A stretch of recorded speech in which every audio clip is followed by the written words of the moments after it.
Hello all, welcome back to Akhila Sanjay YouTube channel. వేసవి వచ్చేసింది కదండి, పిల్లలకి ఇంకా చల్లగా తినాలనిపిస్తుంటుంది. నేనైతే ఫలూదా బండి మీద దొరికే మిక్స్డ్ ఫ్రూట్ జ్యూస్ అయితే చేశాను. ఎంతో రుచిగా ఉంటుందండి. పిల్లలు అయితే వద్దనకుండా తింటారనమాట ఈ విధంగా చేసి పెడితే. ఫస్ట్ అయితే 1 లీటర్ పాలు తీసుకుంటున్నాను. అయితే క్రీమ్ మిల్క్ తీసుకోవాలి. దీనికి నేను పలానా బ్రాండ్ అని చెప్పాను. మీకు ఏ బ్రాండ్ ఇష్టమైతే ఆ బ్రాండ్ పాలు అయితే తీసుకోండి. క్రీమ్ మిల్క్ అయితే కంపల్సరీ అనమాట. నేనైతే 1 లీటర్ క్రీమ్ మిల్క్ అయితే తీసుకుంటున్నాను అనమాట. దీన్ని మంచిగా బాయిల్ చేయాలండి. ఎందుకంటే 1 లీటర్ పాలు కొంచెం తగ్గాలన్నమాట.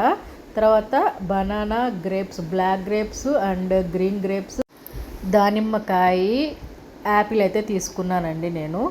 పాలు బాగా మరగాలి కదా, ఇంతలోకి మనం కస్టర్డ్ అయితే తయారు చేసుకుందాము. నేనైతే ఇది క్యాండీ కస్టర్డ్ పౌడర్ అయితే తీసుకున్నానండి. 1 స్పూన్ ఉంటుంది, 2 స్పూన్లు ఉంటుంది. దీంట్లో వాటర్ వేసి బాగా మిక్స్ చేద్దాము. దీంట్లో లైట్గా షుగర్ ఉంటుంది. ఈ షుగర్ అయితే సరిపోదు, మళ్ళీ ఇంకా కొంచెం షుగర్ అయితే వేసుకోవాలి.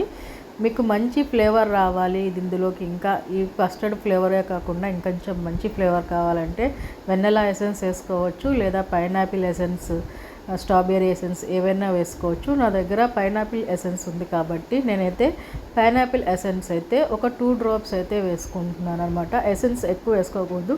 2 డ్రాప్స్ అయితే ఇందులోకి నేను మిక్స్ చేస్తున్నాను. చూడండి, ఈ ఎసెన్స్ కూడా మంచిగా కలపాలండి. కలిపాక మనం ఈ మిశ్రమాన్ని మనం పాలల్లో అయితే కలిపేసుకుందాము. పాలైతే బాగా మంచిగా మరిగిపోయాయి, స్టవ్ మీద బాగా మరుగుతూ ఉన్నాయి. చూడండి, ఇప్పుడు ఈ మిశ్రమాన్ని అయితే మనం పాలల్లో కలిపేసుకుందాము. చూడండి, పాలైతే మంచిగా మరిగిపోయాయి. ఈ మిశ్రమాన్ని దీంట్లోకి అయితే మిక్స్ చేసుకుందాము. బాగా తిప్పుతూ కలపాలన్నమాట. ఇది కస్టర్డ్ పౌడర్ కదా, గడ్డ కట్టేస్తుంది, అందుకని తిప్పుతూనే ఉండాలన్నమాట. పాలు కొంచెం లైట్గా చిక్కపడంగానే తీసి దింపేయాలండి. దీని మీద చిక్కపడితే మరీ గట్టిగా అయిపోతుంది, మనము కస్టర్డ్ లాగా గట్టిగా ఐస్ క్రీమ్ లాగా అయిపోతుంది. కొంచెం పల్చగా ఉండగానే దింపేసుకోవాలన్నమాట మనం ఈ పాలైతే. చూడండి, కొంచెం లైట్ థిక్నెస్ అయితే వచ్చేసింది. దీన్ని ఫ్యాన్ వేసేసి ఒక 15 నిమిషాలు రూమ్ టెంపరేచర్ వచ్చేంత వరకు చల్లారనిద్దాము. స్టవ్ ఆఫ్ చేసేసి ఇంకొంచెం చిక్కపడాలి. ఇవి బాగా మంచిగా తిప్పుతూనే ఉండాలండి, తిప్పకపోతే గడ్డ కట్టేస్తుంది.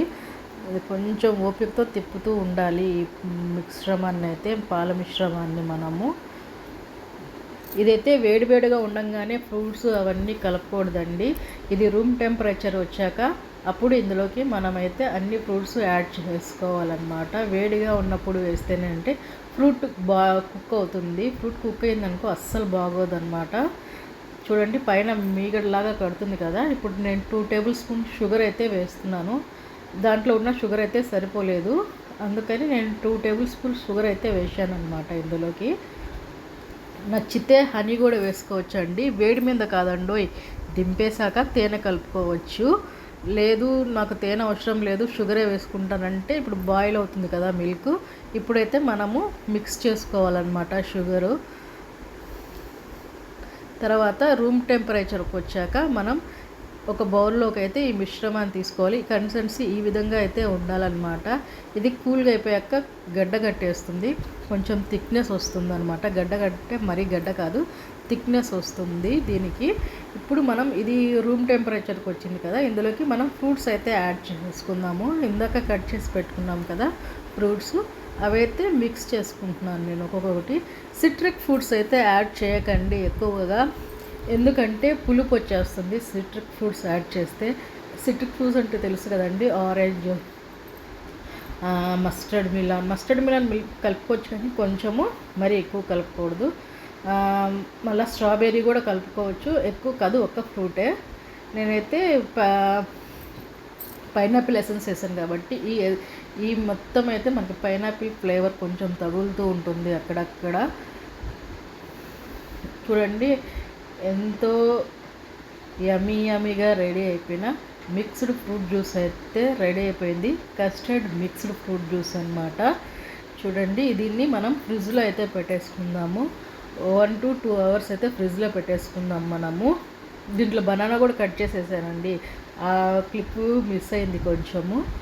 దీంట్లో బనానా కూడా లాస్ట్లో బనానా కట్ చేసేసుకోండి. ముందుగానే బనానాని కట్ చేసి పెట్టుకోకండి, ఎందుకంటే బ్లాక్ అయిపోతుంది కాబట్టి. మనం దీన్ని అయితే ఒక 1 to 3 అవర్స్ అయితే ఫ్రిడ్జ్లో రెస్ట్ ఇద్దాము. చల్లగా సర్వ్ చేసుకున్నాం అనుకో, చాలా యమ్మీగా ఉంటుంది. పిల్లలు స్కూల్ నుంచి రాగానే ఇలాగా సర్వ్ చేసి ఇచ్చామనుకోండి గ్లాస్లోకి, ఎంజాయ్ చేస్తూ తింటారనమాట. ఇందాక చెప్పాను కదా నేను కొంచెం చిక్కగా అవుతుందని, చూడండి కొంచెం చిక్కబడిపోయింది. ఈ విధంగా ఉంటుందన్నమాట. మన ఫలూదా బండి మీద సేమ్ ఈ విధంగానే ఇస్తారండి. చాలా యమ్మీగా ఉంటుంది టేస్ట్ అయితే. మీకు నచ్చితే ఇందులో ఐస్ క్రీమ్ కూడా సర్వ్ చేసుకోవచ్చండి. మొత్తం వేసాక పైన కొంచెం సబ్జా ఐస్ క్రీము ఇవి కూడా వేసుకొని సర్వ్ చేయొచ్చు. ఈ వీడియో కనుక మీకు నచ్చినట్లుంటే లైక్ చేయండి, షేర్ చేయండి, సబ్స్క్రైబ్ చేయండి, మీ ఫ్రెండ్స్కి కంపల్సరీ ఫార్వర్డ్ చేయండి. Please subscribe.